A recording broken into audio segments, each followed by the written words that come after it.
Hello friends, स्वागत है आपका अपने चैनल #क्रिएटिव आरती पोरवाल में। दोस्तों, मैं हूं आरती और आज मैं नीट स्टूडेंट्स के लिए एक ऐसी न्यूज़ लाई हूं जिसका आप लोगों को इंतज़ार था। जी हां दोस्तों, आज 14 दिसंबर है। आज सेकेंड राउंड के काउंसलिंग का रिजल्ट आना था। दोस्तों, आज हम ऐसे स्टेट की बात करेंगे जिसके सेकेंड राउंड की काउंसलिंग का रिजल्ट भी आ गया है और जो नॉन एलिजिबल कैंडिडेट है उसकी लिस्ट भी आ गई है। साथ में इस कॉलेज में जो बढ़ी हुई सीट मैट्रिक्स है उस पर भी चर्चा करेंगे। लेकिन इसके पहले अगर आपने अभी तक मेरे चैनल को सब्सक्राइब नहीं किया है तो जल्दी से सब्सक्राइब कर लीजिए और उसके आगे जो बेल आइकन का बटन है उसे भी प्रेस कर दीजिए ताकि सारी लेटेस्ट इन्फॉर्मेशन आपको सबसे पहले मिल सके। और अगर आपको ये न्यूज़ अच्छी लगे तो इसको लाइक और शेयर भी करिएगा।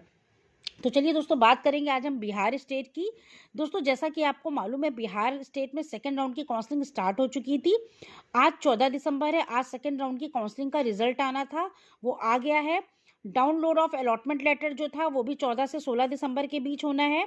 Booking of document verification and choice upgrading slots, ये भी 14 से 16 दिसंबर के बीच होना है। इसके बाद बात करेंगे डॉक्यूमेंट वेरिफिकेशन एंड एडमिशन की, ये 15 से 16 दिसंबर के बीच होना है। तो दोस्तों, ये तो शेड्यूल था बिहार का जो मैंने आपको बता दिया। अब आपको बता दूं, जो बिहार की नॉन एलिजिबल कैंडिडेट लिस्ट है वो जारी कर दी गई है। इसकी वेबसाइट पर आप जाकर अपना नाम चेक कर सकते हैं कि किन किन लोगों को हटा दिया गया है सेकेंड राउंड की काउंसलिंग से, मतलब उनको एडमिशन नहीं मिलेगा, वो उनको अब कोई भी सीट अलॉट नहीं होगी। इसके बाद बात करते हैं दोस्तों, नीट 2020 केंद्रीय कोटे के तहत बिहार को जो बढ़ी हुई सीटें वो कितनी मिली हैं। दोस्तों, 72 सीटें जो हैं इसको बढ़कर मिल गई हैं। पूरी न्यूज़ आपको विस्तार से बताती हूँ। बिहार के मेडिकल कॉलेजों में जो 85% सीट जो एमसीसी की तरफ से होती थी, वो इस बार बिहार को 72 सीटें बढ़ी हुई मिल गई हैं।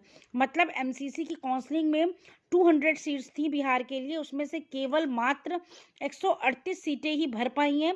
72 सीटें खाली रह गई हैं जिनको एमसीसी ने वापस बिहार को लौटा दिया है स्टेट काउंसलिंग के लिए। सेकेंड राउंड की एडमिशन प्रक्रिया समाप्त होने के बाद बिहार की बची 72 सीटों को एमसीसी ने लौटा दिया है। इसे एमसीसी ने बिहार को पहले ही दे दिया था। और अब आपको बता दूं, 72 सीटें अधिक मिलने से बिहार को अधिक डॉक्टर मिल पाएंगे, क्योंकि जो अंतिम कट ऑफ है उसके नज़दीक रहने वाले 25 से अधिक छात्रों को फ़ायदा मिल जाएगा। क्योंकि 72 सीट्स हैं तो मान लीजिए 25 छात्र जो अंतिम कट ऑफ के आसपास रहते हैं तो उनको स्टेट कोटे के तहत एडमिशन नहीं मिल पाता था, तो अब आराम से मिल जाएगा। अब आपको बताते कुल कितनी सीट्स हो गई हैं। दोस्तों, 1172 एमबीबीएस और बीडीएस की सीटों पर एडमिशन होना है, जिसमें से राज्य के 85% में एमबीबीएस और बीडीएस को मिलाकर 1100 सीटों पर इस बार एडमिशन होगा। बीसीईसीईबी के बिहार के सरकारी मेडिकल कॉलेज और डेंटल कॉलेज में एमबीबीएस व बीडीएस की 1330 सीटें हैं। 15% केंद्र के कोटे के तहत 200 सीटों पर बिहार के मेडिकल कॉलेजों में एडमिशन होना था, जिनमें से केवल 128 सीटों पर हुआ है। अब 30 सीटें जो आरक्षित हैं वो एमसीसी के तहत हैं। इस प्रकार जो बिहार का सेकेंड राउंड का काउंसलिंग के लिए अब सीटें बची हैं वो 1070 सरकारी एमबीबीएस की हैं और 30 सरकारी बीडीएस सीटों पर एडमिशन होना है।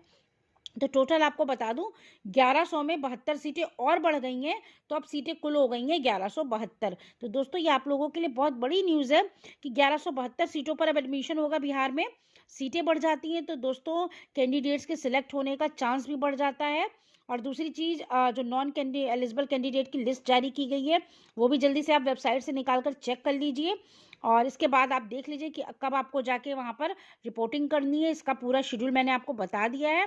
तो दोस्तों, अगर आपको ये न्यूज़ अच्छी लगी हो तो प्लीज़ मेरे चैनल को सब्सक्राइब करिएगा और मेरे वीडियो को लाइक और शेयर करिएगा। Thank you.